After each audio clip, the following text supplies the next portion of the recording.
நேபாளத்திற்கு IAS அதிகாரிகள் குழு செல்ல இருக்கிறது. நேபாளம் செல்லும் ஐஏஎஸ் அதிகாரிகள் தலைமையிலான குழு என்ற தகவலை பார்த்து வருகிறோம். விவரங்களோடு இணைந்திருக்கிறார் செய்தியாளர் சந்தானம். நேபாளத்தில் சிக்கியிருக்கும் தமிழர்களை மீட்பதற்கான அவசர ஆலோசனையில் முதலமைச்சர் விஜய் ஈடுபட்டிருந்தார். இது தொடர்பாக தற்பொழுது ஐஏஎஸ் அதிகாரிகள் குழு செல்கிறது. என்ன அடுத்த கட்ட நடவடிக்கை, என்ன விவரம்?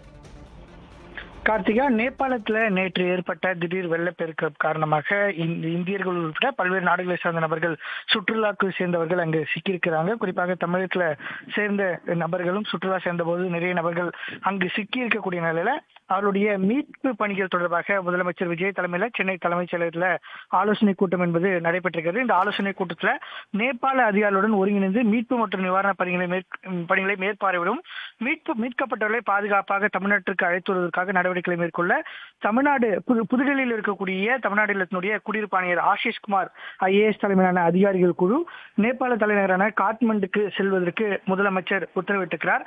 அதே போன்று மத்திய அரசுடன் இணைந்து மீட்பு மற்றும் நிவாரண பணிகளை கண்காணிக்கவும், மீட்கப்பட்டவர்களை விரைவாக பாதுகாப்பாகவும் அழைத்து வருவதற்கான நடவடிக்கைகளை மேற்கொள்ள அவர்களுக்கு உடனடியாக தேவையான மருத்துவ உதவிகளை வழங்குவதற்கு பொதுப்பணித்துறை, பள்ளிக்கல்வித்துறை அமைச்சர், அதே போன்று வேளாண்மைத்துறை அமைச்சர், அயலக தமிழர் நலத்துறை அமைச்சர் என 4 அமைச்சர்களை புதுடெல்லிக்கு செல்ல முதலமைச்சர் விஜய் உத்தரவிட்டிருக்கிறார். அதாவது அமைச்சர் ஆதவ் அர்ஜுனா, அமைச்சர் ராஜ்மோகன், அமைச்சர் வினோத், அதே போன்று அமைச்சர் தென்னரசு என 4 அமைச்சர்களை டெல்லிக்கு செல்லவும், டெல்லியில மத்திய அரசுடன் இணைந்து மீட்கப்பட்ட நபர்களை உடனடியாக அவர்களுக்கு தேவையான மருத்துவம் மற்றும் மீட்பு பணிகளை மத்திய அரசுடன் இணைந்து மேற்கொள்வதற்காக டெல்லி செல்வதற்கு 4 அமைச்சர்களுக்கு முதலமைச்சர் விஜய் உத்தரவிட்டிருக்கிறார். அதே போன்று டெல்லியில் இருக்கக்கூடிய தமிழ்நாட்டினுடைய குடியிருப்பு ஆணையர் ஆஷிஷ் குமார் ஐஏஎஸ் தலைமையிலான குழு நேபாளத்திற்கு சென்று இந்த மீட்பு பணிகளை மேற்கொள்ளும் வகையில் இந்த ஆலோசனை கூட்டத்தில் முதலமைச்சர் விஜய் முடிவெடுத்து உத்தரவிட்டிருக்கிறார். கார்த்திகா, சந்தானம், இந்தியர்கள் கிட்டத்தட்ட 178 பேர் மாயமாகி இருக்கிறார்கள். நேபாள அரசு அதிகாரப்பூர்வ அறிவிப்பினை வெளியிட்டிருக்கிறது. இந்நிலையில் 103 பேர் தமிழர்கள் அப்படிங்கிற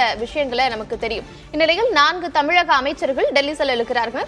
ஏற்கனவே பத்திரமாக இருக்கக்கூடிய தமிழர்களுடைய நிலை என்ன அப்படிங்கிறதையும் தொடர்ந்து பார்த்துக் கொண்டு வருகிறோம். தொடர்ந்து பார்க்கலாம் இன்னும் சில நொழிகளில். விவரங்களை வழங்கியமைக்கு நன்றி சந்தானம்.